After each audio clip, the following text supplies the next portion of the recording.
महाराज जी, आपके चरणों में कोटि कोटि प्रणाम। महाराज जी, क्या हमारे जीवन में जो भी सब होता है वो पूर्व कर्मों के फल से प्रारब्ध द्वारा निर्धारित होता है? हाँ, सुख दुख, उन्नति अवनति, जय पराजय, ये प्रारब्ध के अनुसार है।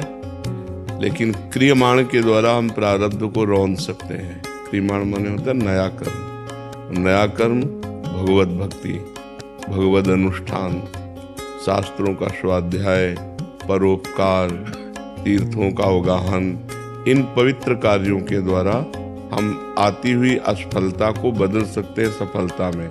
नहीं तो जितना भी दुख सुख है वो प्रारब्ध के अधीन। पूर्व जन्म का किया हुआ कर्म ही जो शुभ और अशुभ कर्म है वो हमारे निर्माण का हेतु हुआ इस शरीर के। तो जब तक ये शरीर नष्ट नहीं हो जाएगा तब तक दोनों अपना प्रभाव दिखाते रहेंगे।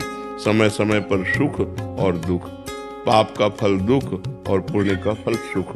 अगर हम नया कर्म अनुष्ठान करें, मनुष्य जन्म नया कर्म करने का अधिकार रखता है और कोई योनि में नए कर्म करने का अधिकार नहीं है। तो अगर हम नया कर्म करें, जैसे देवी जी का अनुष्ठान करें, दुर्गा सप्तशती, भगवान शंकर जी का अनुष्ठान करें, भगवान हरि का अनुष्ठान करें, गोपाल शास्त्र नाम, विष्णु शास्त्र नाम और यजुर्वेद के द्वारा मंत्रों का अनुष्ठान, तो इसके द्वारा हम अनुष्ठानों के द्वारा अपने प्रारब्ध को बदल सकते हैं। अब आजकल कोई भक्ति या अनुष्ठान में लग नहीं रहा, केवल आधुनिकता ही आधुनिकता। तो पूर्व कर्म के अनुसार सफलता या असफलता प्राप्त होती, तो सफलता प्राप्त हुई तो हर्षित हुआ, असफलता प्राप्त हुई तो शोकित हुआ।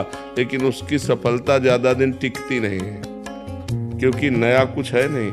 तो पुराना जितना हिसाब है उतना वो भोग लेगा, और नए में जो कर्म कर रहा है उसमें पवित्रता कम होती है, अपवित्रता ज्यादा होती है। मनमानी आचरण, अपवित्र आचरण होते हैं, तो उसके द्वारा कोई लाभ मिलना नहीं। अब उसका अगला जन्म भी बिगड़ गया। तो इसलिए हमें लगता है मनुष्य जन्म में सुख और दुख को सहकर भगवत भक्ति का अनुष्ठान करते हुए हम पूर्व को भी गिरा सकते हैं और आगे का भी संभाल सकते हैं। तो आगे का संभालना और पूर्व का बिगाड़ना, जो पूर्व के गंदे आचरण किए हुए फल हमारे सामने आ रहे हैं, उनसे लड़ने की सामर्थ्य ये अध्यात्म के द्वारा ही प्राप्त होगी। तो अध्यात्म को स्वीकार करना चाहिए, नाम जप करना चाहिए, सत्संग सुनना चाहिए, शास्त्रों का स्वाध्याय करना चाहिए और गलत आचरणों से बचना चाहिए।